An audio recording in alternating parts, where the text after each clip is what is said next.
Madam Pawan Kalyan గారు social మీడియాలో యాక్టివ్‌గా ఉన్న వైఎస్ఆర్‌సీపీ కార్యకర్తలు గానీ, సోషల్ మీడియా యాక్టివిస్టులు గానీ, వాళ్ళని పట్టుకోవడానికి పోలీసులతో ఒక టాస్క్ ఫోర్స్ పెట్టారంట. ఎందుకంటారు? ఏం చేయడానికి? అంటే ఆ టాస్క్ ఫోర్స్‌లో ఉన్నటువంటి వాళ్ళ చేత కూడా జెండాలు మోపించడానికా? అది కూడా జెండాలు మోపించే టాస్క్ ఫోర్సా ఏంటి? నాకు ఐడియా లేదు.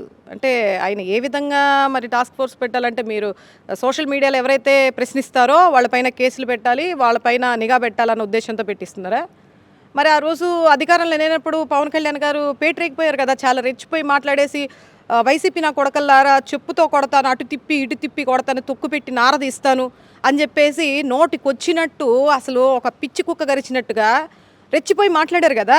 అప్పుడు ఏ అధికారం లేదు. అంటే మా జగన్మోహన్ రెడ్డి గారు మంచోళ్ళు కాబట్టి ఇలాంటి వాళ్ళందరికీ కూడా ఆ స్వేచ్ఛని ఏదైతే ఫ్రీడమ్ ఆఫ్ స్పీచ్ అని చెప్పేసి మన ఆర్టికల్ 19(1)(a)లో ఉందో ఆ స్పీచ్‌ని మనం భంగం కలిగించకూడదు. ప్రతి ఒక్కరికి మాట్లాడే హక్కునివ్వాలి, స్వేచ్ఛనివ్వాలని ఒక ఉద్దేశంతో జగన్మోహన్ రెడ్డి గారు సీఎం స్థానంలో ఉండి కూడా ఇలాంటి వాళ్ళందరికీ పిచ్చి కుక్క కరిచినటువంటి పిచ్చి కుక్కలు వీళ్ళందరూ కూడా అంటే కుక్కను కూడా పోల్చడంలో నాకైతే బాధ అనిపిస్తుంది.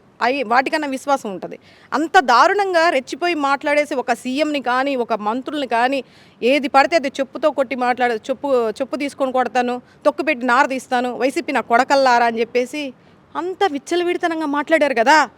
మరి ఆ రోజు మా జగన్మోహన్ రెడ్డి గారు కేసులు పెట్టలేదే మీ పైన అటువంటి కక్ష సాధింపు చర్యలు తీసుకోలేదే.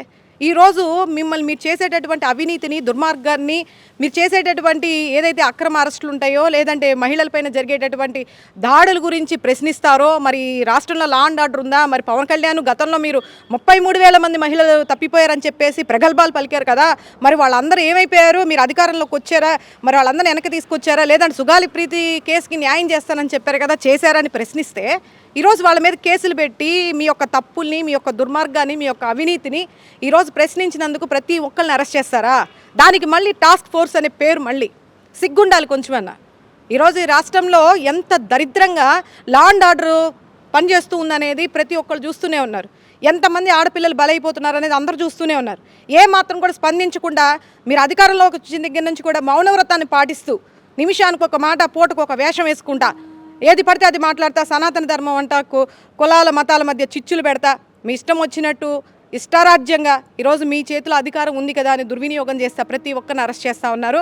పవన్ కళ్యాణ్ గారు గుర్తుపెట్టుకోండి, రాబోయే రోజుల్లో మీరు ఏదైతే ఈరోజు విధానాన్ని తీసుకొచ్చారో అదే దానికి 10 రేపు మీ దగ్గరికి వస్తుంది అనేది గుర్తుపెట్టుకోండి.